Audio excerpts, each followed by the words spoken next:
Close your eyes for a moment. It's late October, somewhere between 1965 and 1978. The air is crisp with that unmistakable autumn bite, a mix of pumpkin guts, burning leaves, and the faint sweetness of candy corn. The sun dips low, painting the neighborhood in amber light, as kids race down sidewalks with pillowcases in hand and plastic masks fogging up from their breath. Porch lights flicker on one by one, and laughter fills the air.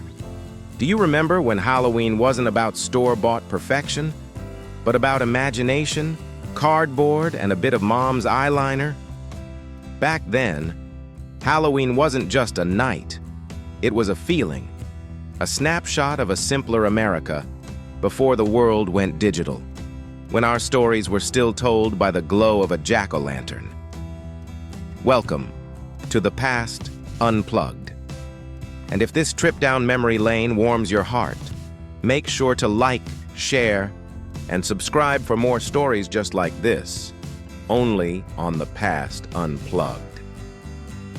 Number 1, the classic ghost sheet. It always started with the simplest idea, a white bed sheet, 2 cutout eye holes, and a whole lot of imagination. Kids would stumble around, bumping into mailboxes, giggling under their cotton cloaks. The ghost costume was timeless because it was easy, funny, and always got a laugh. Sometimes moms would tie a knot around the neck or add a pillowcase over the head to make it spookier. No one cared if it looked perfect because back then, Halloween wasn't about perfection, it was about being part of the fun. Number 2, the plastic mask and vinyl suit era. If you grew up in the 60s or 70s, you remember those Ben Cooper and Collegeville costumes hanging on department store racks? Colorful boxes with a clear window showing a smiling mask inside. Superman, Cinderella, Frankenstein, Casper, you name it. The masks were thin plastic with tiny air holes and elastic bands that snapped mid-evening. The vinyl suits would tear by the end of the night, but it didn't matter. You felt like magic. You were your hero for that one chilly October evening. Number 3, the homemade hobo. Not every family could afford store-bought costumes, and truth be told, no one really needed them. Grab Dad's old flannel, a pair of suspenders, rub some burnt cork on your cheeks, and voila. You were a hobo. The costume carried a strange charm, simple, creative, and oddly American. Every neighborhood had at least one kid with mismatched shoes and a stick over their shoulder, pretending to wander from town to town. It was make-believe at its finest. Number 4, the cowboy and cowgirl. The Wild West never went out of style. From the 50s through the 70s, Roy Rogers, Gene Autry, and Gunsmoke ruled TV screens, and kids wanted in.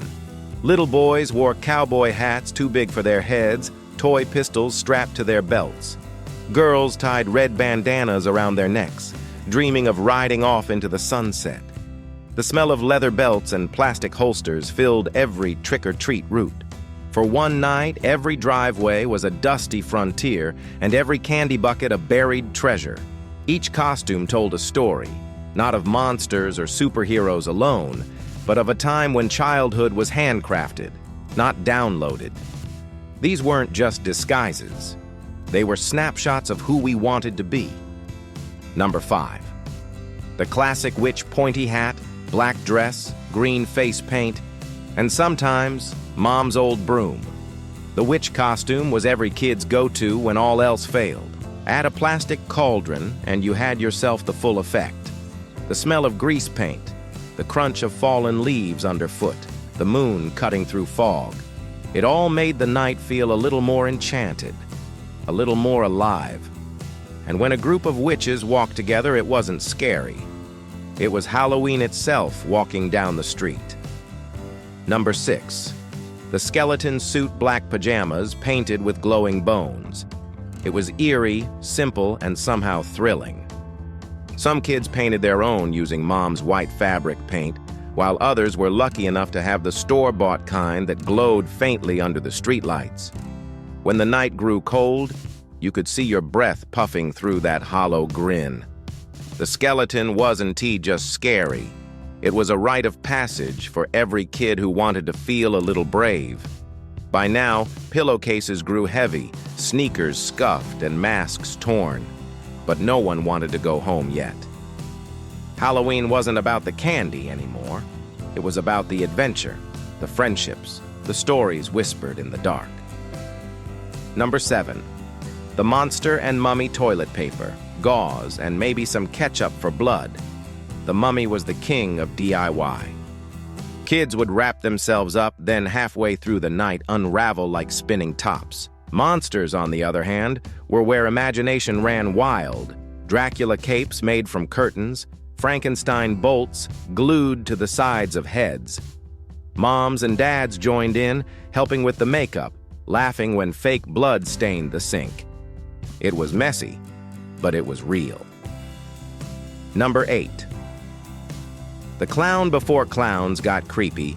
They were joyful, colorful, silly, and pure fun. Red nose, big shoes, suspenders, a rainbow wig if you were lucky. Every kid loved the freedom of it, to be goofy, loud, and unrecognizable for a night. The smell of face paint, the chill in the air, the sound of giggles echoing down the street, it all became part of the magic. Some costumes came from TV, others came from the heart. But no matter where they began, they all ended the same. On front porches, candy buckets overflowing, faces glowing in the jack-o'-lantern light. Number 9. The superhero boom. By the late 70s, heroes took flight. Batman, Wonder Woman, Spider-Man. They weren't just comic book characters, they were household legends. Boys tied bath towels around their necks, jumping off couches pretending to fly. Girls wore paper tiaras and golden wristbands made from foil. Halloween became a stage, and every kid, a hero of their own story. Number 10. The pop culture icons. As the 80s dawned, Halloween reflected America's changing face. Star Wars stormtroopers, E.T., Pac-Man, even Michael Jackson's Thriller look. Costumes began to blend imagination with pop culture, marking the end of an era and the start of something new. But for those who lived through the decades before mass production and digital screens, the magic was handmade. Every thread, every mask, every candy bar told a story that still lingers in the hearts of those who remember. Halloween back then wasn't just about dressing up. It was about becoming someone else, if only for a night. It was neighborhood lights glowing like stars, the crunch of leaves, the laughter of kids who believed the world was theirs. Today, we buy costumes that look perfect, but somehow feel less alive. Maybe that's why these memories matter, because they remind us of when imagination was enough. If you could bring one of these costumes back, just one night of that magic, which would it be? Thank you for joining this trip down memory lane. Subscribe for more stories of a time when life was slower, hearts were lighter, and childhood glowed beneath a pumpkin moon, only on The Past Unplugged.